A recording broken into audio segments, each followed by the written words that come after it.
Damn. Blog Talk Radio. Hey guys, it's your girl Sunny D. Today is September 7th, 2017. Guys, you want to say hi? What's going on, good people? You already know it's your boy Clint. What up, though, people? This is Willie Styles.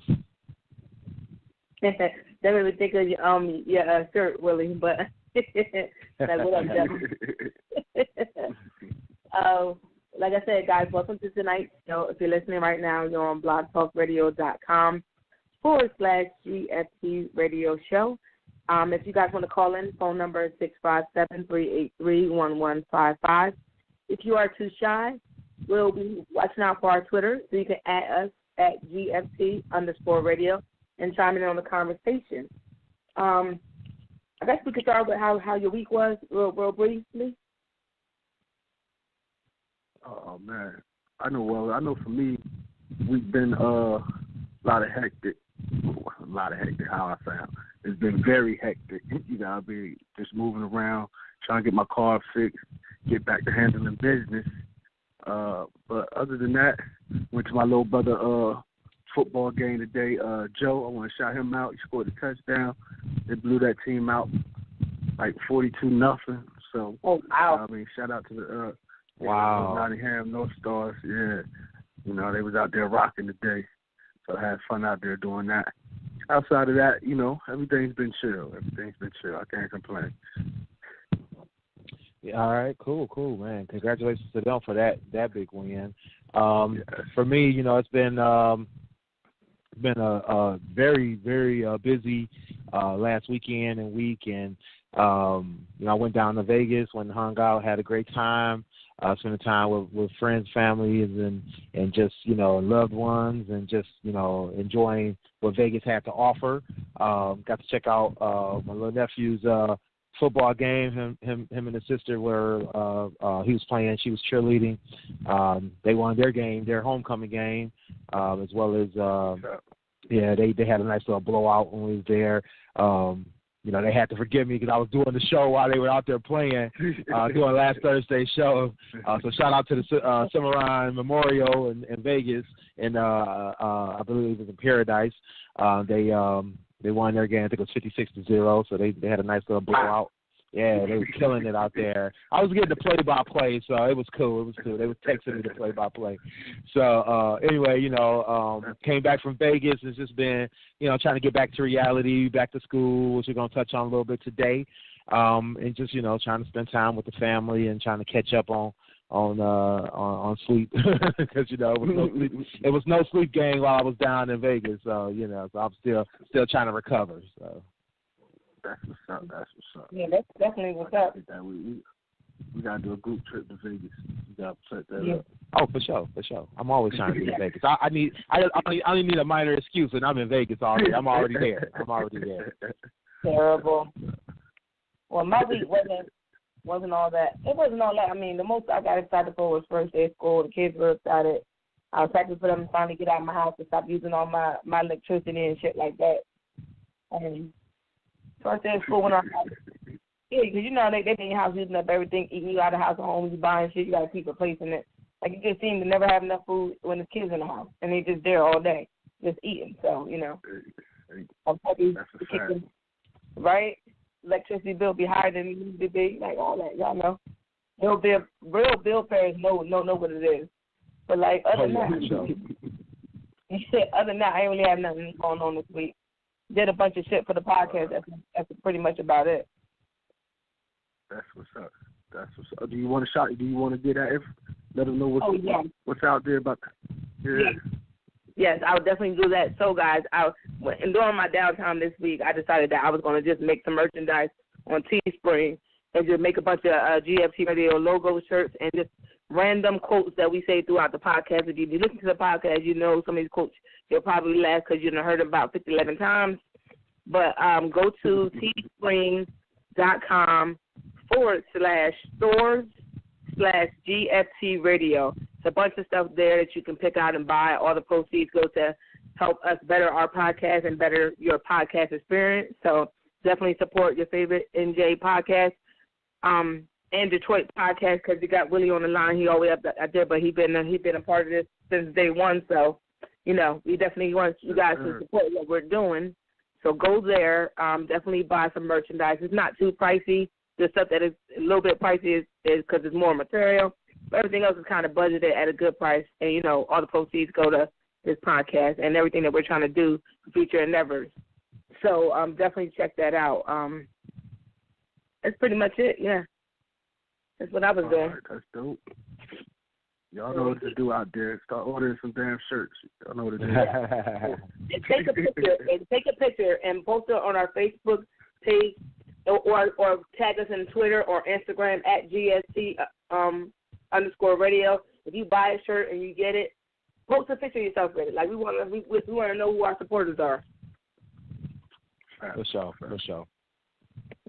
Definitely. But we're gonna jump into this topic. It's trending topics this week. We're talking about everything that's been going on. You guys want to get to the fun stuff first or the important stuff? Get to the back to school. All right. So for most of us, it was back to school week for our kids. Within either this week or last week, they started school. So this is like all the parents are ready to get their kids out of the house like me. Stop paying for summer camp. It's too goddamn high anyway. So how was it sending these kids back to school, guys? Well, for me, it wasn't. I guess I gotta admit, I'm gonna be honest. I didn't get involved in all of the back to school stuff this year because I was traveling so much, and so a lot of the school shopping. Shout out to my kids' mom. Alexis, she went through and did all the shopping. She made sure that they had everything that they needed to get ready. I did all the sports stuff this year, and I was doing all the extracurricular stuff with the kids, making sure that they were, staying active, all their school programs that they went through all over the summer. So when it was time for me to take my break, she gave me a nice little break and took care of the kids and had them at the stores, getting the school shopping in, and this is and I have to give her a shout out because this is a undertaking with my daughter. My daughter is real picky about everything. All my daughters are. This youngest one, she's definitely giving us a run for our money. So she took them both, my daughter and my son, out, did the school shopping. When I came back from Vegas, they were getting ready for school. First day back, and just gave them hugs, kisses, send them on their way, and just had to fill out all 55 pages of forms per kid. So that's about it, But it's a special year for us because it's my youngest son's first year in middle school. He going to sixth grade this year, and there's the first year they're both back together again in the same school, at least for this year, because she's in eighth grade. So it's nice. I thought I was going to be done. I thought it was going to be like, okay, cool, one school again, be able to drop them all off at once. But of course, my grandson, he started second grade this year, so he's still at the elementary school. So I still got him the transport back and forth over there. But it's all good. It's all love. So it's been a good start to the school year.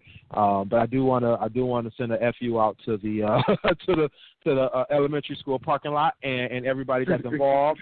Y'all, I hate y'all.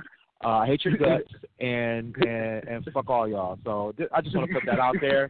I've had two people try to fight me already. One lady literally, she walked her kids behind my truck while I was pulling out, and I was pulling out slow. So luckily I saw them, and I got the little beeper on the back where it beeps when people walk by me. So, so I stopped, and I'm like, okay, so she went down ahead, so I go ahead to start backing up again.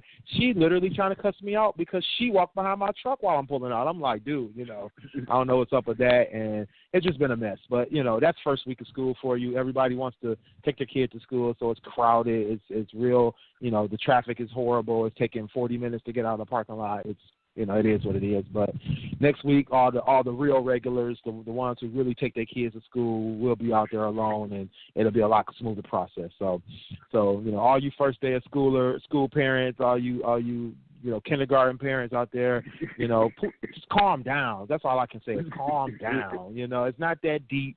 We all going to get in and get out. If you take your time. We had to have police escorts and everything this week. Wow.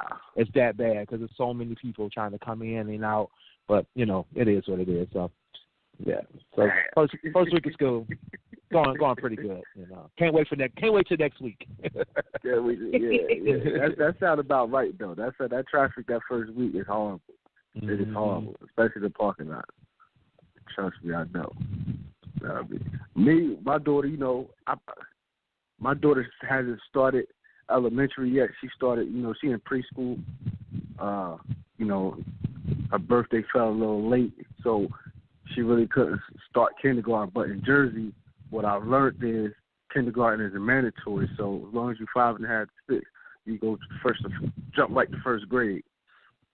So she transferred to like a new school, and it was real like the curriculum. They teach them Spanish. They teach them sign language at an early age, which is dope. Because I know when I was young, we didn't have that. Wasn't nobody teaching us no sign language and no Spanish. And basically preschool, you feel me? So that was dope, and it was fun to see her excited. She was excited to go, dress up in her little uniform, got her hair done. She thought she was fly. You feel me? So that was dope. I love seeing my baby happy. And happy to go to school. You feel me? She want to learn. She want to, she all into it. Oh yeah, they always want to be a big girl. Big kid. That's exactly what it is too. Like she wants to be a big kid. So that was dope. That's dope for me. I experienced it all with my little brothers and sisters, but to really experience it with my own daughter is it heightens it a little bit more. You feel me? And I want to give a shout out to my I mentioned little brother. He had his football game today. Other brother, he started his 10th grade year, and he's an athlete as well. I always preach education, but I'm proud of him because he worked hard to turn himself into an athlete because he really wanted it. He was dedicated. So I wish him much success this year.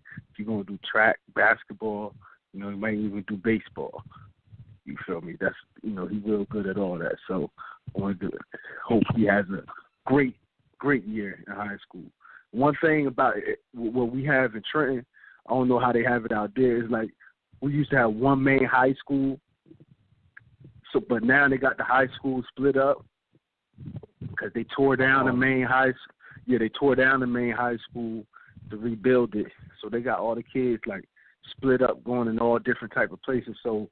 I was digging you when you was talking about the traffic, because it got in the morning, they just built a new school, like, right by a highway exit, like, oh, no, are you serious? Yeah, man. That's horrible. Yeah, so you got people fighting, with their kids to get out. You got buses trying to get out the parking lot, and then you got people trying to get on and off the highway at the same time. I'm like, yo, like who bright idea was this? You know what I mean? Like, right. Somebody need to be fired. They had one job. Yeah, and messed it up. You know what I mean? Like I know somebody y'all paid to do this was smarter than me in this. You feel me? If I could, you know what I mean? Like I know that for a fact. They went to school for this. You feel me? Exactly. Why? Like why are they out here next to a highway exit? Like I don't get it. But other than that, back to school, I just like to see the kids that's excited to go back to school.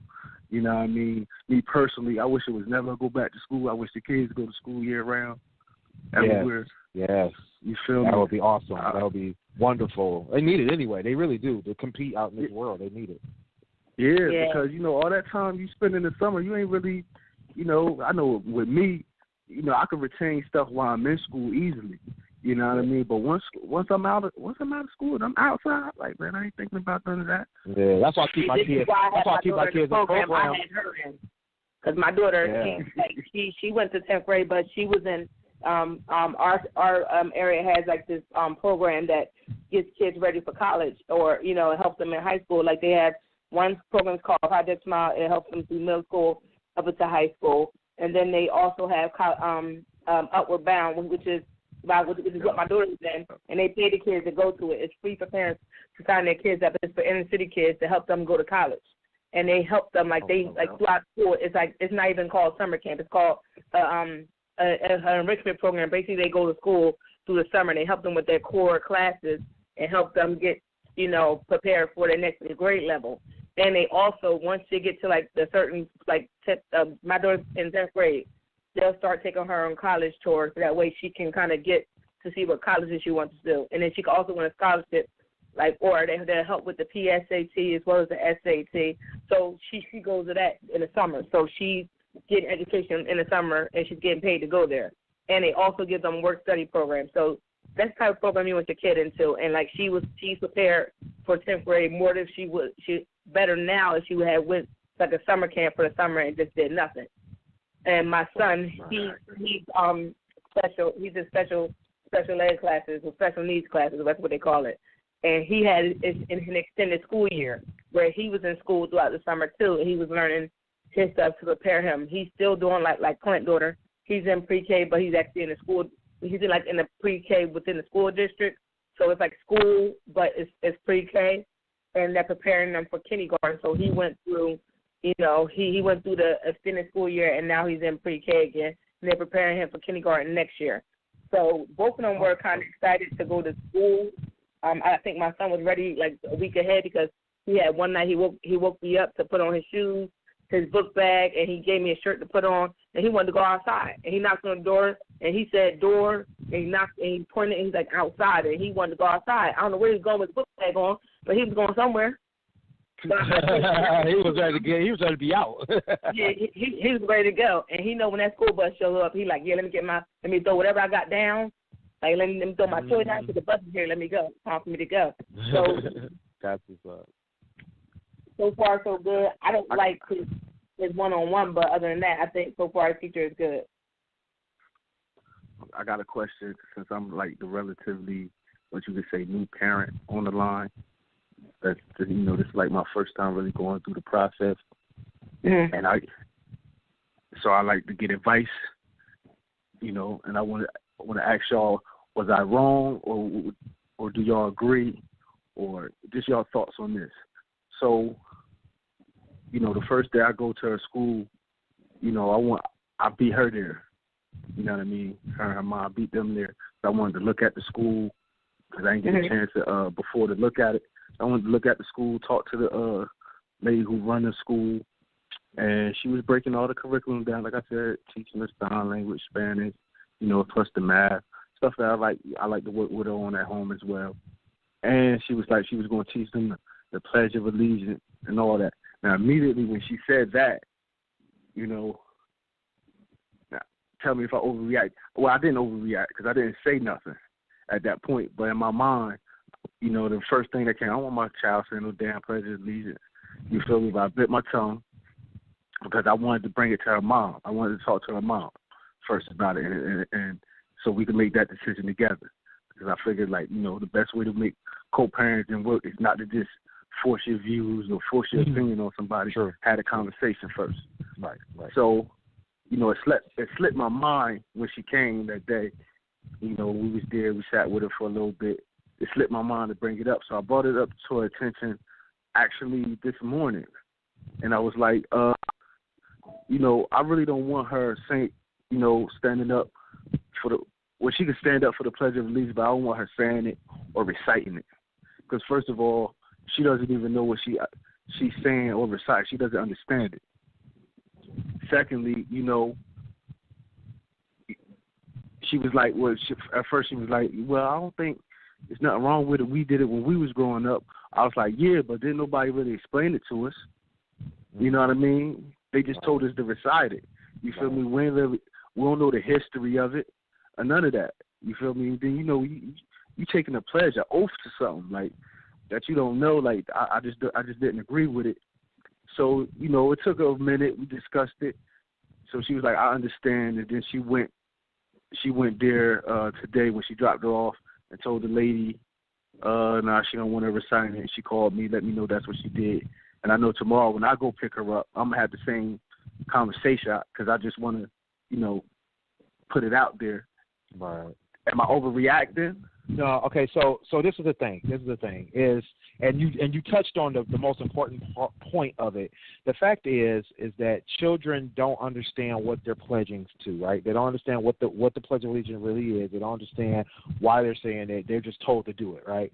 And they learn the words. They learn the stance and all that kind of stuff. They put their hand over their heart and all that kind of stuff. Right. And it's all based on propaganda, right? So it's the same thing that the government preached about against with the Nazis and some of the other groups that are out there. They do the same thing to us. They push down to us to do this Pledge of Allegiance and all this kind of stuff. And not that there's anything wrong with it. To a point, if you into that and you like it, you like it, I love it. Go for it. Do your thing. But my thing is in the religion that I practice and my own personal views behind it is that I also have the same feelings behind it. The thing is that you having these personal views and these personal opinions about it, especially against it, means that you need to teach your children that and the reasons why, right? You just telling your daughter don't do this out of the spite of not doing it is almost the same thing as them telling her to do it. But the thing is that if you qualify it for her to make her understand that for now, because she's how old you say she is, 4, almost 5. For right now, the most she's going to understand is Daddy don't like this because Daddy don't like this, and that's all you really need her to understand. It's like, look, this is for me. This is a personal thing that I don't agree with, so I would prefer you not to do this because it's something that I'm not going to raise you to do. So she can understand, and then teach her the rules about it. Like you said, stand up for it, give the respect that it's due. And that's what I teach my kids. My kids say, Pledge of Allegiance come on, the national anthem come on, stand up. Everybody else is standing up, stand up. Give respect where respect is due at the moment because these people haven't done nothing to you. So don't disrespect them by sitting down or disrespecting them by, just outright protesting against it. Go ahead and give the respect of standing up. Don't put your hand over your heart. Don't recite the pledge. Don't take in the energy of it, because the thing is that we don't believe in that. We're not going to pledge to a flag, to an object, to a country or anything like that. We believe in God, and we believe in Jesus, and that's who we have our allegiance to. We have our allegiance to our family. We have our allegiance to our God, and that's it, right? So we have our rules and our situations about that. And now that my kids are a little bit older, I've been able to talk them through the reasons, right? Like you said, the history, the reasons behind it. So you really don't owe that school any apologies. You owe your daughter's mother an explanation. Like you said, you told her that already. You gave her your explanation. So I think you did it 100% right. You didn't out and out protest against the teacher at the time when she was explaining it to you. That was perfect, because you don't owe her an explanation. It's not her place nor her choice for what your children should be doing, regardless of how they run that school. Now, if the school was based on that, like if you take your kid to military school, they need to say that pledge. They need to, because that's what it's about, right? You take your kid to Catholic school, they need to do their pledge to the statues and to the rosaries and all that other stuff. You have no choice, because at that point you're choosing to put them in that situation and that belief system, right? That's the belief system. But a general public school, that's not their belief system. They're teaching the kids that so they're ready for the world. That's and hey, if your daughter learns the pledge words just so that she knows what they are verbatim, that's fine to a point. She doesn't need to repeat them, and she doesn't need to make that pledge, but to be ready for the world, to understand where the world is coming from, it's important for her to know what they're doing. You know what I mean? So, like you said, stand up to it and be but just be conscious that you're not making that pledge, and that that flag is a symbol of something that is that you don't. You personally don't believe in completely for pledging to. So that's all she needs to know, and that's all the school needs to know, is that you just prefer that not happen. The same thing with religious holidays. Think about or non-religious holidays. Like my kids aren't allowed to do Halloween stuff. My kids aren't allowed to do Christmas stuff. My kids aren't allowed to do any of the Easter stuff, all that kind of stuff. We don't do any of that because that stuff is pagan. So we don't believe in that stuff. So I told the school, look, we don't, it's against our religion to be a part of this stuff. When that stuff comes up, give my kids other assignments to do. Now my kids get to be grown. I explain that to them. I said, when you 15, 16, 18, 20, that's your decision. I don't taught you to, in my mind, the right way. If you decide to go elsewhere, that's on you. You go for it. You like it, I love it at that point. But while you're a child under my roof and going by my rules, then you got to follow my rules and my belief systems. I agree, because I like the way that you people don't necessarily want to follow the trend and be a part of what everyone else is doing. And the way, like Willie said, the way you approach it and the way you let your daughter mom know, like, this is how I feel. And I'm surprised at her that she agreed with you a little bit, but I'm happy that she chose to take in consideration how you felt and voice that, like, understood it and voiced it to the teacher. I have to give her that, because, like I said, I don't know her, like, in the sense of know her, but we all went to school together. And I knew how she was in school, so I understand. And I was, like I said, that kind of surprised me how she reacted, but I'm glad she did the way she did. And I'm glad that she was receptive and that she put it into, like, told the teacher, like, look, this is what we're going to do. Because, I know as a parent, I'm stubborn to a certain extent. Like, I know that certain people, not necessarily my son's dad, his family grew up Muslim. They don't do, he and his young child, they didn't do a lot of things. As adults, the parent, like, his family does things that they didn't do, like they chose to celebrate Christmas and stuff like that. He does not do any of that. But because I celebrate it, he participates in, for the kids. He doesn't do birthdays. Like, he's not really big on birthdays, but he does it because I don't do it with the kids, and he never once told me. He said, I don't do it, but if you choose to do that for the kids, I understand, and I'll participate in it. Like, I'll buy them things, but I'm not, I'm not. Yeah. Otherwise, I just wouldn't do it.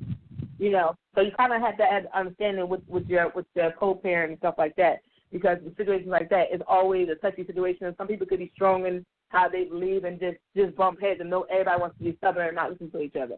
So I applaud you and how you reacted. I applaud her on how she reacted. And like I said, you weren't wrong, because, we all as parents want to know what's going on in our kids' school. We want to meet the teachers. We want to meet this and the third. We want to meet all these people and understand who's going to be a part of our child's life. So you weren't wrong in that. You had every right to go. Like, I showed up at my son's school. I don't know them people. It was his first day going. I wanted to know who his people was. I was there this first day and last day. I was there talking to people like, hi, I'm Xavier's mom. My daughter, I stopped doing that her because, she old. She don't want me doing that, but I'll be at her back to school night, same as I'll be at his, to meet people. But, like, I don't, like, that's what parents do. We want to know, make sure our kids are okay. Mm-hmm. True. Yeah. All right. I appreciate it. It won't be the first, and it won't be the last. Exactly. Definitely won't be the last. But like I said, think about other stuff that you may have issues with. It's going to come up because, like I said, the whole religious, holidays and non-religious holiday thing was big for me, because I know how much they push this stuff, right? Because they're just trying to be part of the world. And if you're not part of the world, if that's not your thing, because either your personal beliefs or your religious beliefs or however you roll, you have to think about that so that your kids are ready for that when it comes up in school, because it's gonna come up in school and it's gonna be pushed down their throat, and they need to know how to handle it. That's another thing is while she's young, you're going to handle it for her. But when she gets older, she in 3rd, 4th grade, she has to be able to understand how she's going to handle it, because she's going to get the questions from the teacher. She's going to get the questions from the kids, and, because they're going to do that stuff on the sly, so you got to be, have her prepared to be ready for it, and thinking about it up front and approaching it up front is the best way to handle it. Yeah, but I have a question, Clint.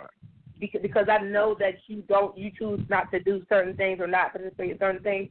What if she says to you, like, say in 4th grade, and she says, well, Dad, I want to do what the other kids are doing. Would you, like, even if you explain to her what you explain to her, and she understands that at whatever age you choose to explain it to her, she still wants to do whatever it is that you feel like she shouldn't do, how would you respond to that? Because, not that it's peer pressure, not that people are pressuring her to do it, but she just wants to do it. See, then she will have to thoroughly explain to me why she wants to do it and if she can't, and I know she can't because she's 5, 6 years old, then, I'm not going to back down. She's just going to have to, I don't mind her being upset with me, you understand, as a parent, because I don't, we talked about it before, like, my job isn't to be her best friend. That would be cool. That would be love for just everything I do would be perfect for my daughter. She'll be happy with me all the time. But I know that's not reality. Right. You feel me? I was a child. You know what I mean? You're never going to just be happy with every, decision your parent make. Even, because sometimes you don't even see the best decisions that they making for you because you don't understand it because you can't think on that level yet. You understand? Mm-hmm. So she just going to have to bite that bullet, until she can thoroughly, now, and, I'm not counting my daughter may turn out to be some super smart girl, and by the age of 9, she could break it down, she could break it down better than I could. You feel me? And then, exactly. And then what can I say? Yeah. You know what I mean? You feel me? Then I can concede. But it's, like I said, that's what I'm gonna tell her. Until you can thoroughly break it down why you want to, and even if I can debate you on it, but if I can see that you have a grasp of why you want to do it, other than that you just want to get along, and everybody else is doing it, that's not, we're not everybody else. You're not everybody else. You're you. You feel me? You need to know who you are, why you want to do it. Mm-hmm. That's one of the reasons why. That's one of the reasons why I didn't get her ears pierced yet. Mm-hmm. It made sense. Me and her mom finally talked about it, and we was thinking about getting her ears pierced when she turned 5. But the main thing was, like, she wanted to get it at the time because some other little girl at her daycare had earrings. Had just got them, and then they was all friends. Daddy, now I want earrings. You want them because she got them? Yeah. No. Not getting them because of that. You feel me? And then she just didn't get them. We just didn't get them. So now she hasn't even been thinking about it. She hasn't even mentioned somebody else with earrings. She don't even think about earrings. You feel me? But I know if I take her to the shop and be like, you want to get your ear pierced, you're gonna be like, yeah. Right. So now I feel like she's ready. Yeah. Now I feel like she's ready. It's like. And that's great because you're teaching her how to think for herself versus how to think as a follower. You're teaching her to lead by example, not to follow the trend. So and that's important. We got to do that for our kids. We have to be able to show them how to tell the difference. Because a lot of times they'll say, "Oh, I am making this decision for myself," and it's like, no, you're really making this decision based on what your friends are doing. If your friends aren't doing it, you wouldn't be making that decision. So exactly. You definitely want them to know what the difference is between making a decision on their own and being led by other people. So that's important. That's huge. I know from personal experience, from what my father taught me. My father used to always tell me, be a leader, never follow it. I mean, he used to, when I was little, he used to say this repeatedly all the time. Be a leader, never a follower. Be a leader, never a follower. So, it gets you to the point to where sometimes you got to force yourself to stand alone. You got to be able to stand on your own sometimes. And if you're not able to stand on your own, when you're in a situation with some friends and they about to do something stupid, if you're not strong enough to be like, nah, I'm not about to do that. Right. Or challenge them, y'all shouldn't do that. If you're not, you know what I mean? Like, I don't want my daughter to be that follower. You feel me? I don't even want my little brother and sister to be because everybody else doing something or feel pressure to do something because everybody else doing. Like, nah, I'm good. You feel me? I'm good. I'm secure in myself enough, confident in myself. That, nah, I can stand alone off that. You know what I mean? And still, you know what I mean? Not do it in a negative way either. To try to push, to try to shun them. Cause if that's not what you into, if that's not what you believe, I want her to be able to stand on her own and think for herself. Like you said, because there's too many followers out here. Too many followers out here. Exactly. Too many followers. That time we went on that topic for a little minute. We got to visit that. I'm gonna put it out there. I'm gonna put it out there real quick that the phone lines are open if anybody wants to share their first week of school stories. I know some states actually been in school about 3 weeks now. So give us a call 657-383-1155. Tell us the good, the bad, the ugly of the first day of school. Yeah. Y'all want to jump into the hurricane season? Yeah, might as well talk about that. That's the show. So yeah, I know we done had 2 big hurricanes show up already. Got a third on the way. Hurricane Harvey was our first big one, a major one. I think it was Cat 4. So we done seen it hit Houston and Texas areas as well as Louisiana. And a little bit of touched on a little bit of some other states and went back and forth at that. So it was a monster. And then now we got Irma out there in the Caribbean as well as touching on Florida now. And I know a bunch of folks in Florida are out there. They're a little worried. I got family and friends down there that are watching the storm, watching the tracking, and possibly looking at evacuating as well. So prayers go out to everyone that's affected by Harvey, or prayers go out to all those who are watching Irma come in, and I think it's Jose is coming next. So hopefully it won't be as bad as Irma and Harvey, because these areas don't need to be hit 3 times. That's the sad part about it. But it's it is what it's what's happening. So we got to be prepared. There's a lot of websites out there, a lot of government websites as well as community websites that are out there with information on how to be prepared for hurricanes. Make sure you folks check it out. Get prepared. Get your water. Get your food. Get your sandbags. Board your windows. Get ready for that hurricane. Buckle down or evacuate. I would definitely advise evacuation if you know that you're a direct line of sight for a Category 3 or higher hurricane. It's no joke. It's no joke out there. Yes, I feel as though, like in those areas that are susceptible to the, when hurricane season hit, that are susceptible to situations like this, I feel like, because they always, like Florida always gets hit with hurricanes. These are actually, record-breaking hurricanes. Let's be honest. I think they said they never seen nothing like Harvey in that area. Yeah, Harvey stayed for a while. Yeah, they had the most rain they ever had. Broke records. But I feel like, that area down there always get hit with hurricanes. Is it me, or does it feel like the government, the local government, state government, federal government should have better infrastructure? Yeah, I mean, what'd you say, Sonny? I said it's the drainage. If you ever go to Florida, if you ever been, you see how those streets, Florida get them spot rains that come down like it's a monsoon. Their drainage is not as good as if it were like in the city or like out up here. So their drainage systems are not like how ours are. If it started raining, we could drain more than we get. Like we'll get flooded in certain areas, but they get flooded at really high levels because they don't have the proper drainage system in a lot of those areas. And like you said, especially the areas that are near the water, they should have better. They should be more prepared, like you said, more prepared as far as that is concerned, because it's like, and I know in Houston, I believe Galveston, they have a lot of their areas are near water. They have their houses are on stilts. They have certain codes they have to pass to have for the wind with the glass for how the houses are built.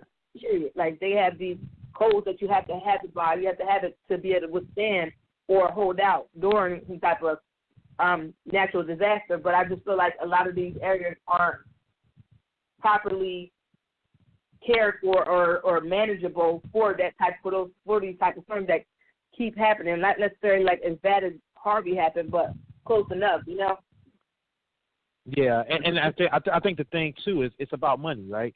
You know, a lot of these areas, some areas are not ready because they don't have the money to invest in better drainage and sewer systems and things like that. But then there's certain ones that do have the money and they're not spending it on that stuff like they should. I believe the situation we saw with Katrina, the situation we're seeing with Harvey and in Texas and in Houston, where they're seeing their levees being under siege and possibly breaking. You know, a lot of those systems, you know, over time they break down or they get less viable and they need to be upgraded or they need to be repaired and replaced, and they're not putting the money there like they should. You know, and the drainage systems, a lot of these cities, you know, it's a huge undertaking to do it, to redo their drainage so that they're more prepared for these superstorms. But the thing is, they need to do it, but they don't have the money or they're not spending the money properly like they should on that kind of stuff, and that's why they're not ready. But like you said, it's one of those things where you have to be prepared because your government isn't, and it's sad, but it is what it is, right?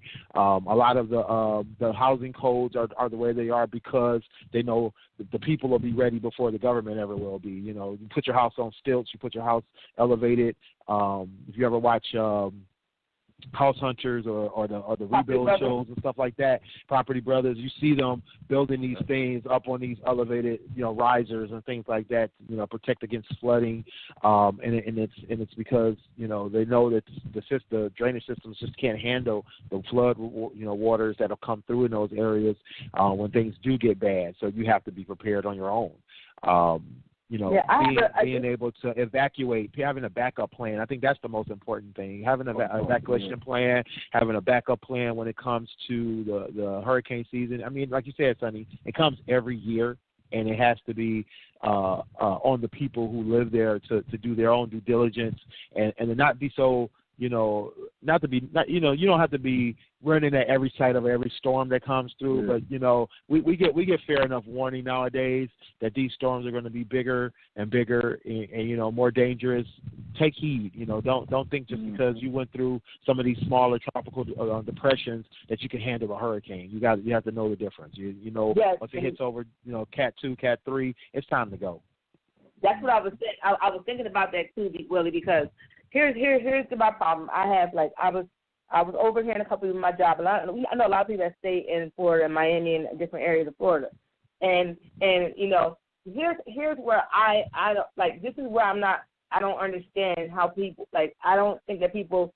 I don't want to say they don't think, but when you see the news report saying that it's a big storm coming your way and it's a possibility that it can go into where you are, and you know that you're in an area where it could be flooding and things like that.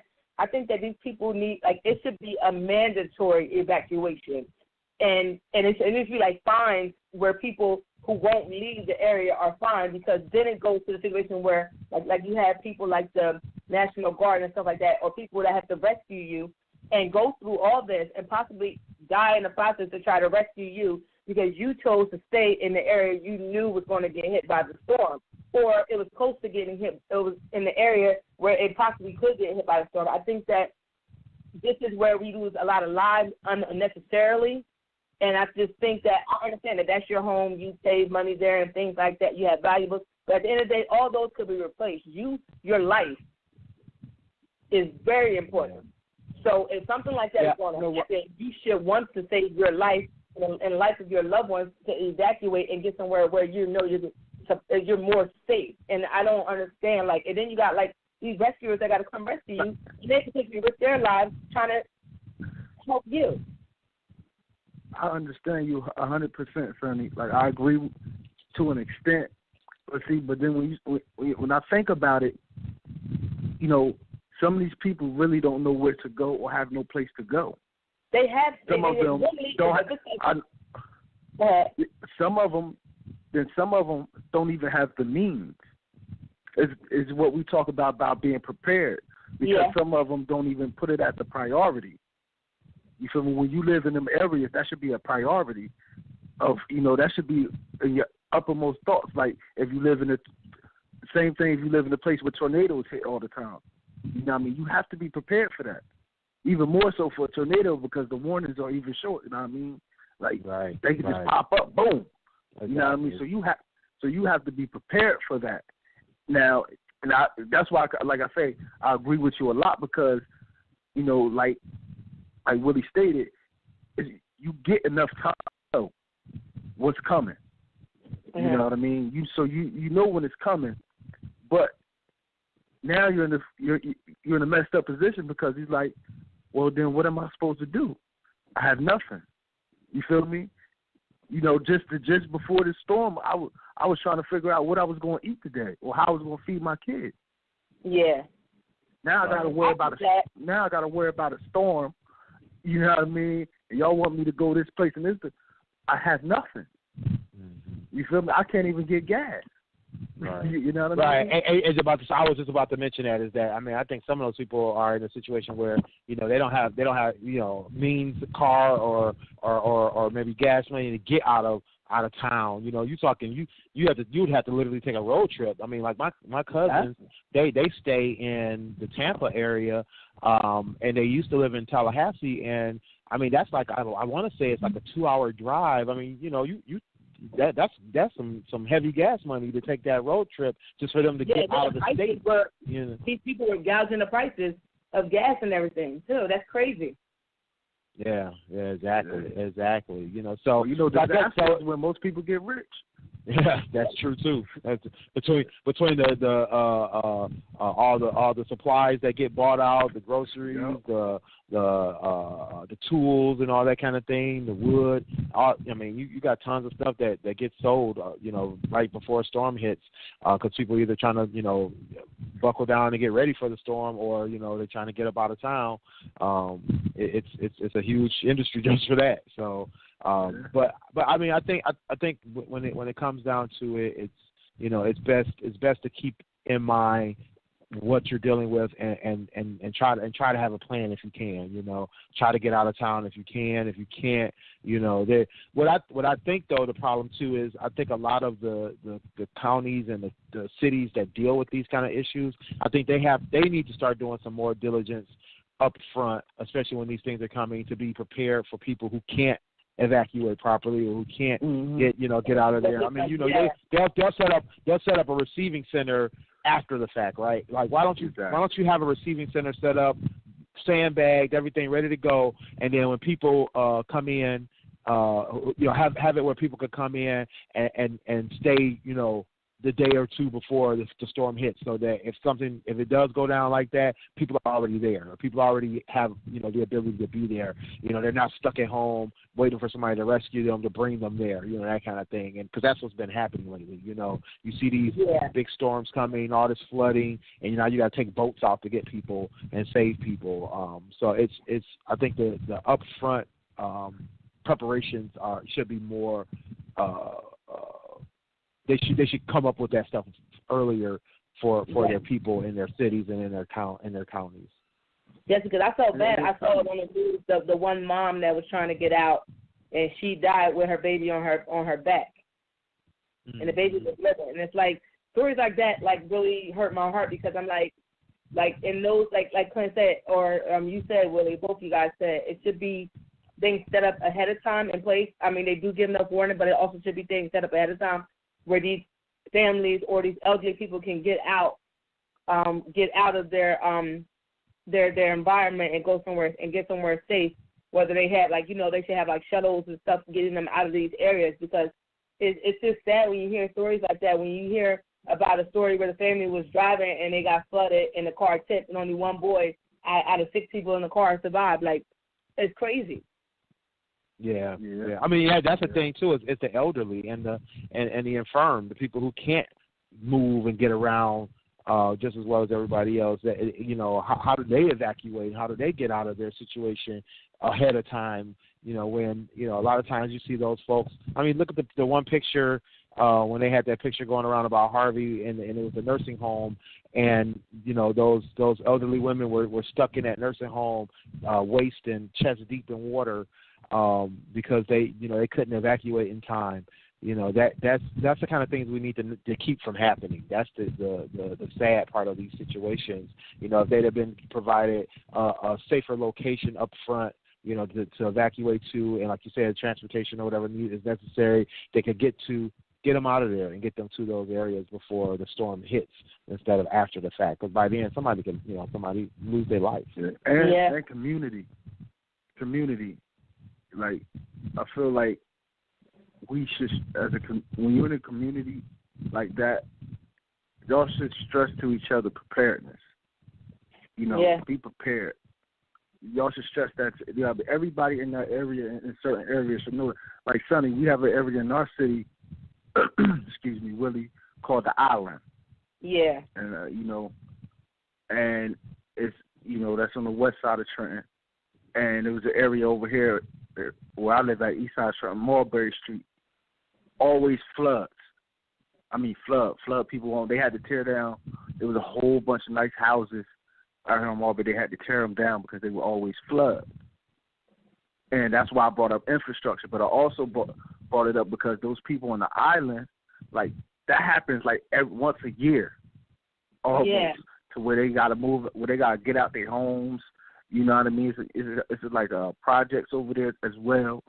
You feel me? So people are stuck. I used to live over there, and it's right by the Delaware River. So when it rains and that thing, my mom was over there, and they always did. But they see that's the thing too. They always evacuate. Even my mom was there during a snowstorm. They evacuate too, and you get people that don't want to leave.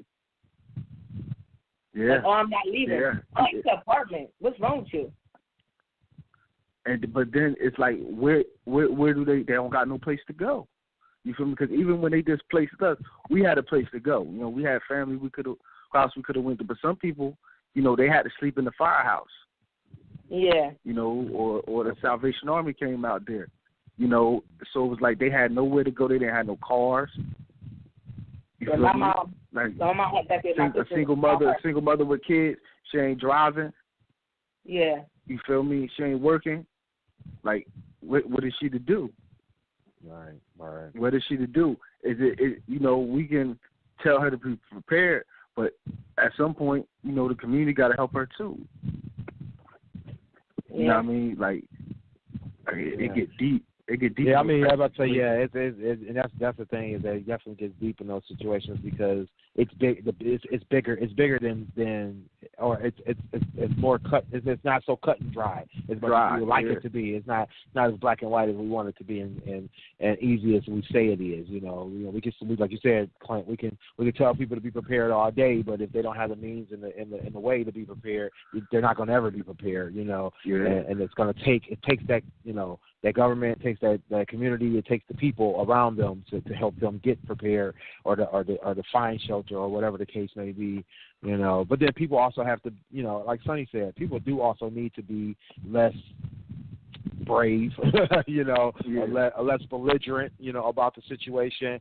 I mean, I can guess and I can count probably, 7 out of 10 people who stayed behind in some of those situations were doing it out of belligerence to the storms, a lot of belligerence to the situation, thinking that, I done been through these other storms, I've been through these other situations just fine and nothing happened, or I'm not going to evacuate for no reason, or I don't want to be around a bunch of people I don't want to be around until, I absolutely have to, and they'll be the main ones stuck on top of somebody's roof, because they didn't take heed of the warning. I was watching one of the news shows and one of the news reports, and they were rescuing a family off the top of a car, and they had been on top of the car for 2 days waiting on somebody to come rescue them.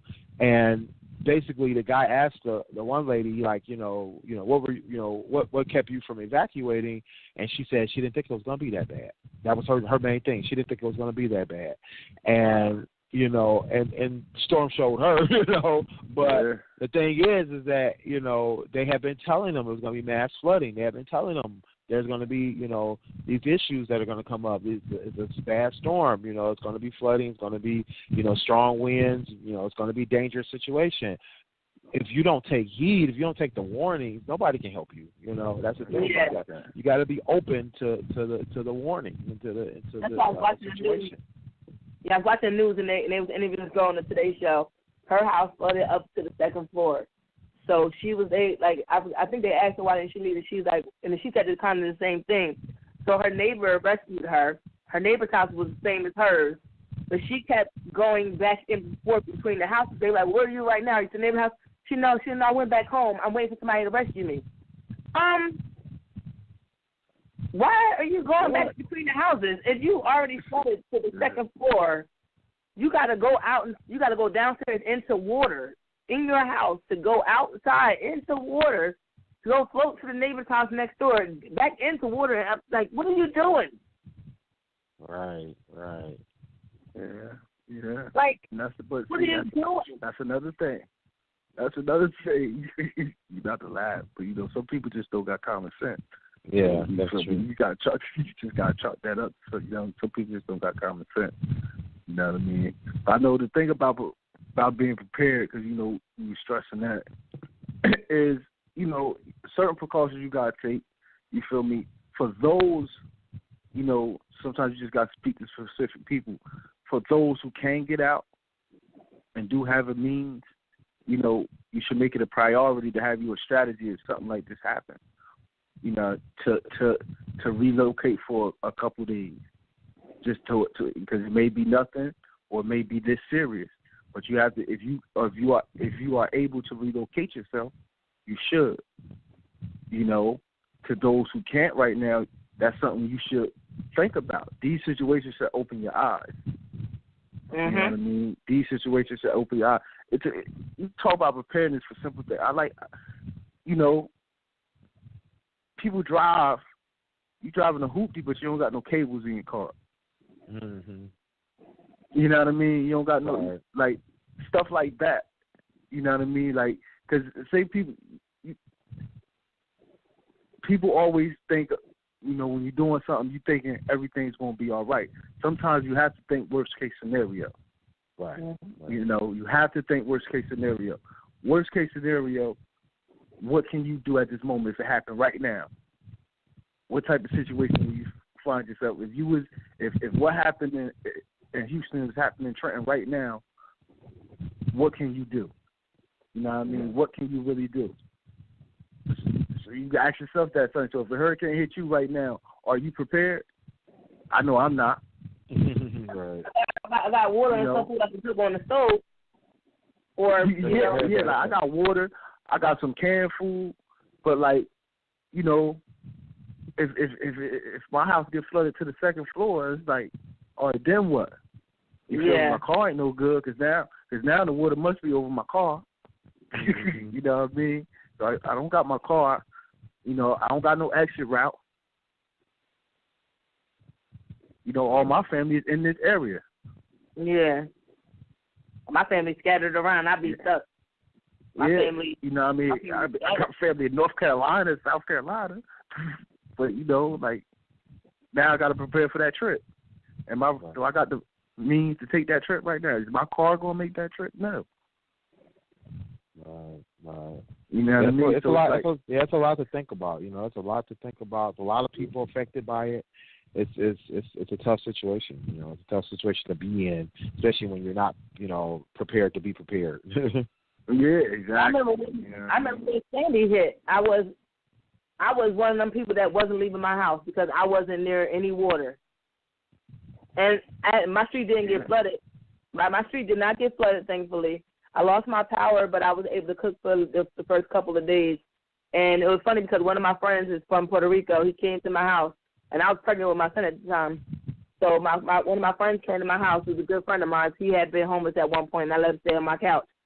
So his thing was to return a favor. So when he heard that I was at home, he trucked through the storm and brought me, like he had frozen a 24-pack of water, and he put it in my freezer, and he gave me like hot dogs, some juice, some milk, and miscellaneous stuff, and then he left.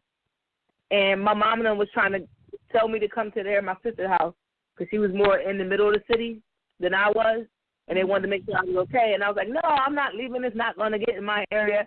Which, I mean, like I said, and I say that's why I say to people that when you have people that's telling you that they're going to come get you, and you say no, and then other people got to rescue you at the end of the day, like, you know, you have to take some accountability because that was your actions to realize that your life didn't matter that much to you because you thought that you could weather the storm. I was one of them. But I was thankful that, like, I wasn't in a place where it was water or a area that it was going to flood, so I was okay. But had it flooded and went worse, I would have been stuck because I live on a one-way. So I would have been stuck trying to get somewhere or just drowning in the midst of drowning. But thankfully, I had family that actually, my mom, by the third day, my sister to come get me, like, no, we're going to go get her because we're not about to do this. And that's because my family cared enough and they knew that my street wasn't flooded. But, you know, just to make sure that I was okay as far as heat and, you know, having food and stuff. But that's why I stress the fact of if you can get out because there should be no reason that someone has to risk their life to come save you if you could have got out safely without even having that even be a factor. Because I was one of those people. And now I know that at the end of the day, if something like that was to ever happen again, I'm getting the hell out of Dodge. I don't have time for that. Right. I mean, who got time to die? Who got time for dying out here in these streets? Who got time for drowning in your own crib? You know, it's not fun. You know, none of that's fun. So let's not do it, people. Let's not do it. Evacuate. All right, we're into the after show. Hopefully, folks are listening in, and if you want to chime in, call us at 657-383-1155 or tweet us at GFT_radio. We are listening. Yeah, y'all want to talk about the Dreamers? Yeah, that's what I said. I think the after show about to be fire. Go ahead, take it away, guys. I want Willie to take it away because, you know, he threw out the numbers earlier. On the pre-show. Yeah, so what we're talking about, folks, is DACA or DACA, the program that I don't know if Obama signed it into law or if it was done just before. But basically, what it is, it was a protection for children coming over the border and allowing them to, stay in the country and not be deported. It was a way for, kids who were being brought over to be able to go to school, to get jobs, things of that nature, and eventually get credit and be able to be productive citizens in the country. So now Commander Cheeto or Trump or whatever his name is taking that and stopping it and going to put a 6-month, I guess, delay on it, on the ending of it, giving the Dreamers, as they're called, the young people who are affected by the DACA program, they have 6 months before they'll be, I think they say right now, personally deported or eventually forcefully deported out of the country. So from what I've read, the DACA program itself has been used by well over 800,000 people. It's also currently it's been renewed by, I want to say it's around 250,000 people at this time have been renewed into the program at the last renewals, and so it does affect a large population of the country, and mostly young people who are underage, who are trying to stay in the country. And so when this all comes to an end, it's going to affect a lot of people. This has been the fear from day one when Trump won the presidency, is that there would be these mass deportations.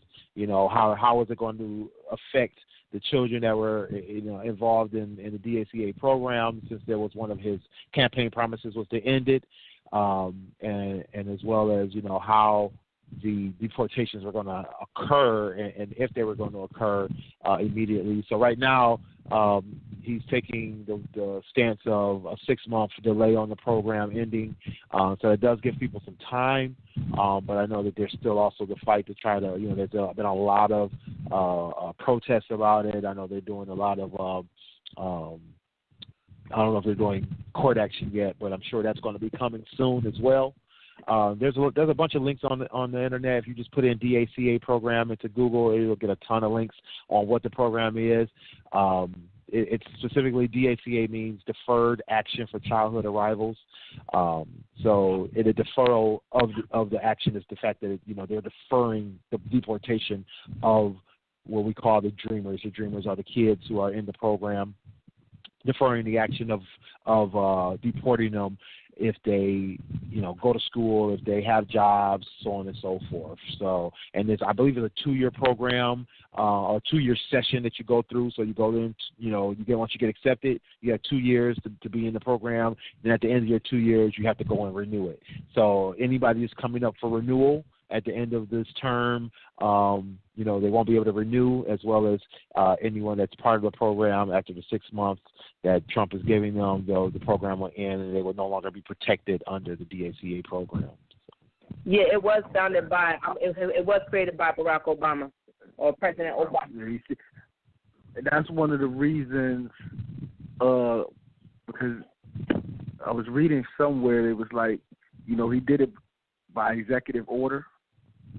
So a lot of people, especially, I guess the Republicans, like they feel like he did it illegally. So what they're trying to say, how they're trying to spin it, is that Trump, since the President Obama did it illegally, President Trump, he's trying to give it to Congress, because I think they said Congress is really supposed to write it into legislation, and so now it's up to Congress. Congress got 6 months to do something. From Obama he's spoken out on it, and I think to paraphrase what he was saying is that technically, legally, there really was no reason to do it, because these people, they're not. First of all, we call them immigrants, but a lot of them never, they don't know no other country but the United States of America. They some of them, we're going to be shipping them back to a country where a language they don't even speak, because they never been there. Like a lot of so it was like this is more so of a divisive thing, because that's what like Willie stated earlier. Trump wanted to get them out. Trump let everybody know how he felt about Mexicans, even though most, it ain't just Mexicans that's illegals. You got Haitians on there. You got a whole different crop of people on there. You know what I mean? But I guess it's mainly Mexicans, and it's what I've been seeing is a lot of people. There's a lot of people that are indifferent to it. There's a lot of people that are passionate about it, and then there's some that's like, you know what? They got to fight their own battles. They ain't standing up for nobody else. And that's what I've been seeing a lot of, and it's shocking. It's shocking to me. Right, and I think a lot of that is because of the of the out of one of the things is because it's out of sight, out of mind, right? When you're not directly affected by it, because you either don't have friends or family that's affected by it, or you feel threatened by it because they know that these are undocumented immigrants, these are people who are coming from other countries that are being protected by the government and allowed to stay in the country. It makes them, feel like it's a threat to their own well-being. So there's that one issue of it. And so one of the things I was also reading is that how the number was going to grow over the years, because I don't remember what the original number was of what they call the Dreamers was, but the numbers have grown over the years. Again, over 800,000 people have signed up on the program over the years since it was incepted in 2012. But the number of protections that it could effectively have or potentially have if it was to continue could reach well over 1.3 million over the next few years. So I think that's what the fear is that, you know, the longer this program stays in place, the more undocumented immigrants can come over and be protected by it without any type of recourse, right? So, you know, for people in certain areas where that and even the smallest population of undocumented can be detrimental to the job rate that's there, they'll feel threatened. You know, they'll always feel threatened. Mm-hmm. You know, no matter what happens. You know, as you get more people coming in to these areas where jobs are low, options are low. You know, the threat of having others come in and have the potential to take those jobs, they feel threatened by that. So those are the type of people who are going to want this program ended. A lot of the Republicans that are pushing for this program to end, they have their reasons. There's a lot of people who want the program to continue because they feel that, you know, once again, this country was built on immigration, right? It was built on the idea that people should be able to come over and have a life in a free country, a democratic country, and be able to make a life for their family. But we're closing those doors, you know, with ending programs like this or not having any type of proper immigration reform. So, and the DACA was created because of the fact that Republicans wouldn't come to an agreement on the DREAM program, you know. So the Development, Relief, and Education for Alien Minors program, the DREAM Act, was supposed to protect these kids back in 2008. And because they can never come to an agreement, that's why President Obama initiated that executive order to create the DACA. So a lot of this is hinged on immigration reform, and if the Republicans and the Democrats can't agree on how to make it happen, you know, there's got to be something. And right now, you know, Trump is taking a stance with the Republicans and saying, okay, let's get rid of it. Let's find a way to get it undone. You know, a lot of the program itself, all the people who have been protected by it, getting them how to figure out how to get them out of here. So, you know, there's a lot going on with that. I'm just reading this article that's on CNN Politics, and they're saying, like, basically one of the questions was, why is it coming up now? They said early this summer, 10 states attorneys wrote to the Commander Cheeto, as you like to call him, asking him to end the DACA and gave him a September 5th ultimatum. So they basically told him to rescind it or prepare for a legal challenge from us. So that's why he's bringing it up now, allegedly. That's what they're saying. Okay. Now I'm about to play devil's advocate. I know I like to play devil's advocate. So, now, as soon as we start this topic, we all acknowledge, like, you know, how Trump wanted to deport all, you know what I mean, the Mexicans and all this stuff, right?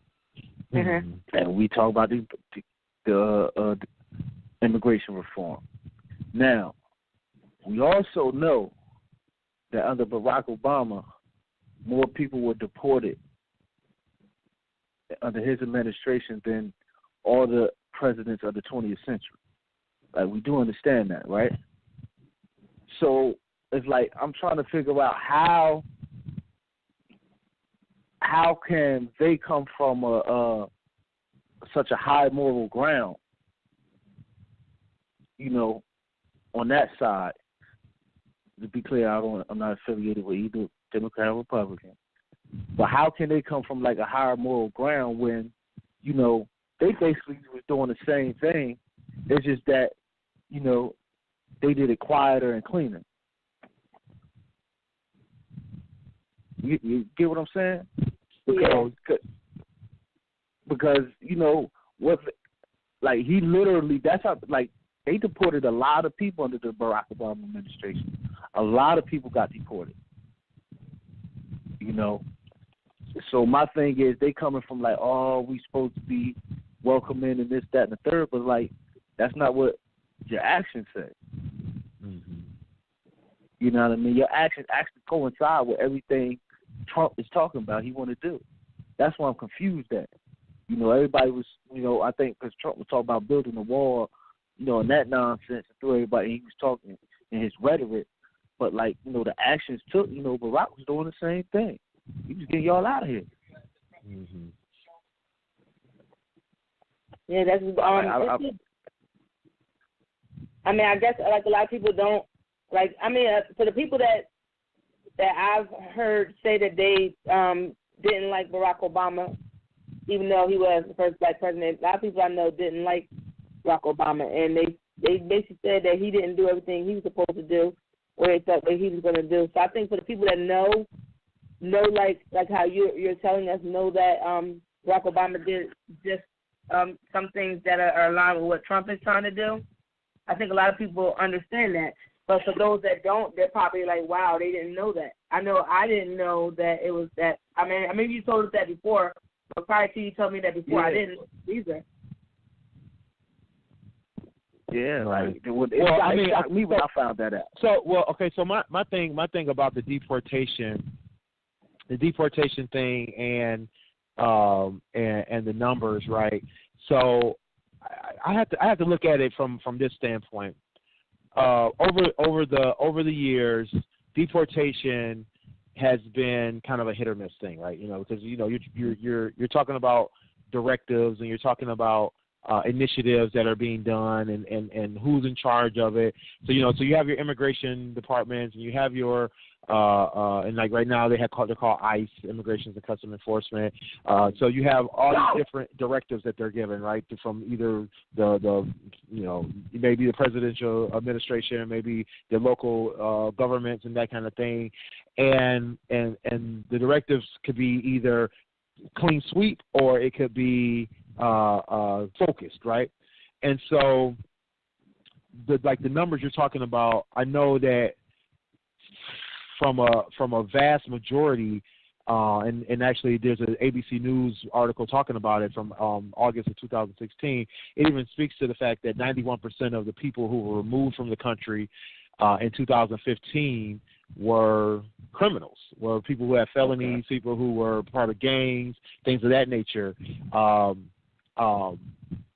Same thing with 2015. 81% of the removals were from or deportations were from criminals and people who were convicted of crimes. So, and then the thing is the focus, right? So when he's focusing on deporting criminals and then coming back and creating a program like DACA, to protect children, because the thing is that you had all these kids coming over, not by their choice. Of course they love it because it's a better situation than what they were in, but not by their choice. Their parents are bringing them, right? So he created this whole program to protect the kids that were being brought over, to protect them from the same deportation situation he was creating, right?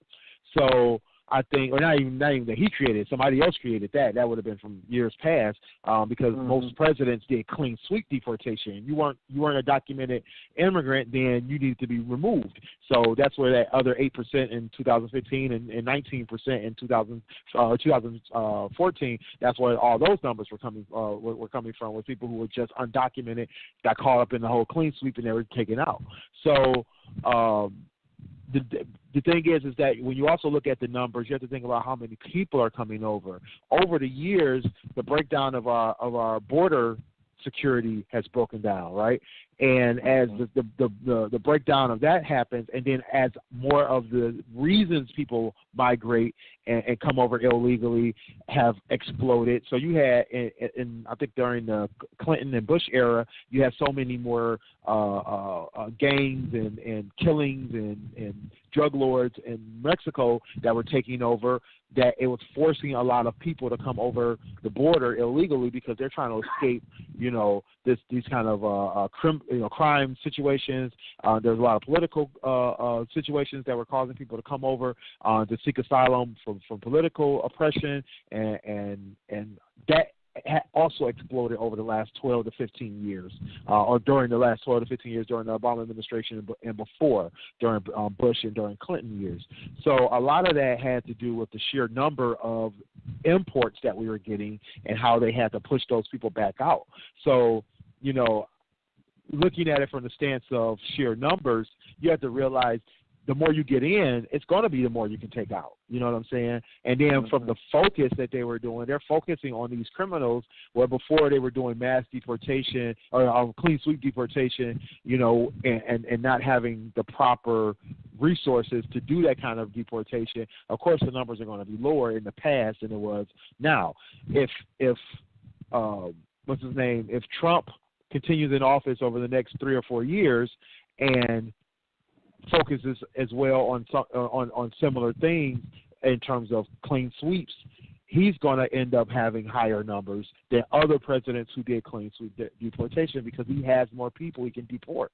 You know, especially if he gets rid of DACA, he'll have probably the largest number or largest percentage of non-criminal deportations than any other president he's going to end up with. So the numbers are always going to play against you when there's more numbers to play with. So, you know, you got to think about that. Okay, I can dig that. Yeah, that makes sense. That definitely makes sense. But you know, but two, I think immigration is always going to be a touchy subject. Immigration is never going to be cut and dry. It's never going to be you're never going to look great on paper when it comes to immigration. Like you said, Clint, you know, you have to be like, you know, are you gonna let people in or not? You know, and if you let everybody in and don't have a filter, people are gonna hate you. If you don't let people in, people are gonna hate you. You know what I'm saying? Mm-hmm. So you gotta pick your choose. You gotta stand in the middle.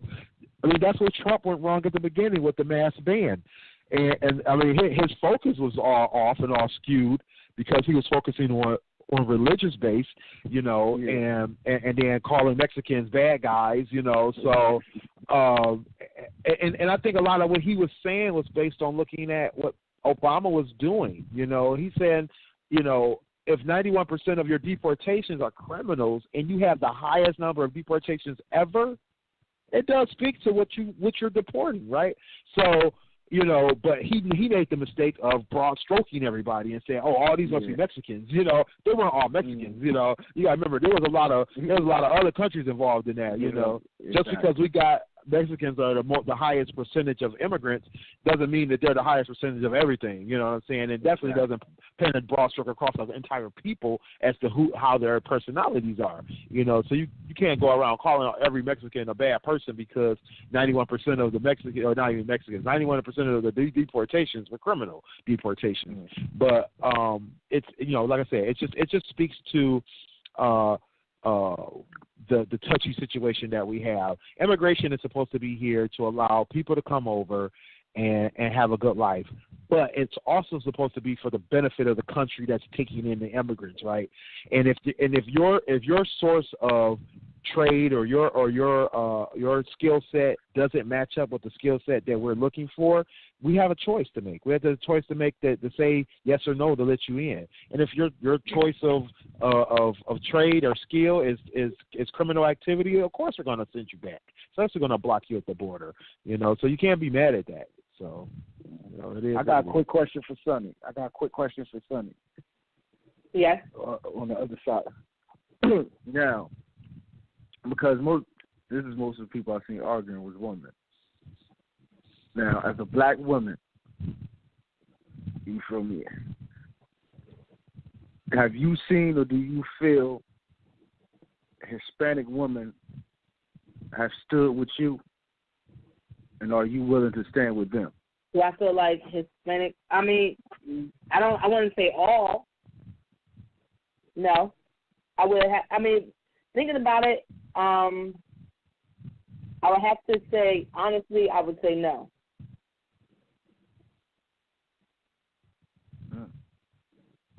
Like, because I know from personal conversations that in certain conversations that I do have with them, some is very minimal. The people that actually feel the same way I feel and understand it and can relate and will voice their opinion the same way I would too. But it's very few and far between that I can say to the people that I spoke to that would, if it went down to it and it had to be like let's protest, probably wouldn't, because they'd be worried about other things than what I'm worried about. Okay. Does that make sense? Okay. Yeah, I can dig it. because what I've been hearing and what I've been reading and talking to people about is like, they feel as though they don't fight for us. They want us to stand up for them, since now that they're being picked on. Since now they're the target. But yet when it's Black Lives Matter or anything with the police killing us or anything, they're not there. For black people, especially black women, they out there with everybody. So a lot of people are feeling kind of like, all right, well, it's time for them to, they on their own. So basically, I'm asking, would you lead it? Are you saying they on their own, or would you? No, I would I feel like I was outraged when Trump said the things about the Latino people and how Mexicans. I felt some type of way like, who's like I look at it like we all were immigrants. So that's because we all need to go back where we came from. So I understood how they felt. So I empathized, and I would definitely stand up and fight for just like I want my rights to be stood up for. Like I would want them to do the same for me. So me personally, I would. Will I say that about every black person? I don't think that every black person would, because, like you said, it's a lot of black people that feel like they don't care because it's not their fight. Thoughts, Willie? I mean, I kind of feel the same way that I would personally stand up, in protest and against any stereotypes or offenses against people of any brown color, and because my thing is that I feel like if they're going to be assaulted, the assault's going to come to us too eventually. You know what I mean? Yeah. So at some point we all need to be together in this. Do they fight for us? I would say at times no, because it is a different fight. We go through a lot more things than a lot of other cultures do, right? We see things a lot differently than other cultures do. A lot of other cultures they embrace, I mean, I don't want to sound like I'm conscious or anything, but I mean, basically, a lot of other cultures embrace the white man and they embrace what he's trying to do, and they embrace everything that he puts out there because they want to eat up that, they want to drink that Kool-Aid, they want to eat up his cornbread. So I think they feel like, if whatever whatever the white man like, they love it, and they roll with it, But as black people, we normally are a good amount of us, not a majority of us, but a good amount of us see through the BS and can know that sometimes it's not really what it seems. Things aren't really what it seems when it comes to what they'll push down. And not to blanket all white people together. I'm not doing that. What I'm saying is that when it comes to corporate America, when it comes to the government, when it comes to these agendas that are out there, a lot of times they're anti-people in general, but the black people, but the Mexicans, the Latins, any minorities, they're going to be the first ones to get stepped on when it comes down to it. So we have to fight these protests and fight these battles together, because it's always going to come down to if you're getting oppressed, the rest of us are going to get oppressed next, because they feel like if they can do one thing to one group, they can do it to the rest.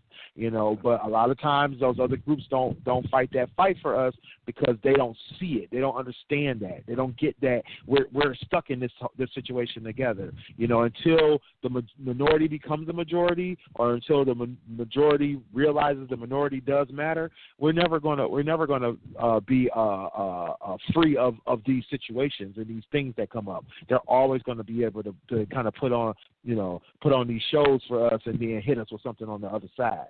You know what I'm saying? So we have to be ready, and we have to be able to, like I said, we have to fight that fight together each time on all sides of it. We have to, stand up for the dreamers, because, it's a different fight than what we're going through in terms of jobs and homes and credit and things of that nature. But the thing is, if he can sign an executive order to undo an executive order, he can sign an executive order to put something on us as well. So, got to be ready for that. We got to hurry up and wrap it up, folks. I just want to say one quick thing. My enemy's enemy is my ally, not my friend. but my ally. That's it. That's all Think about that. All right, this is Willie Styles. Catch me at Willie Styles, STLEZ, everywhere. Google me, WillieStyles.info for all my links. You all already know. Hit me up at akingstruth.com, on Twitter at eTrentonGroomy, Clint Black, BLAQ on Instagram. And, of course, I am Sunny_D, Instagram, Snapchat, and Twitter. I'mReservedlyMe.com is my website. Check us out, GFTRadioshow.com. You can get all our links and all our information. Thank you guys for listening tonight. Have a good night, folks. Catch us in 7 days.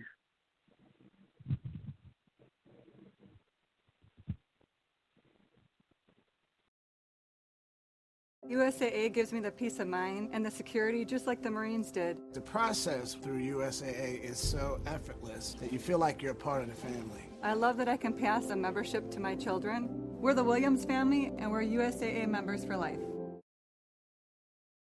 USAA gives me the peace of mind and the security just like the Marines did. The process through USAA is so effortless that you feel like you're a part of the family. I love that I can pass a membership to my children. We're the Williams family and we're USAA members for life.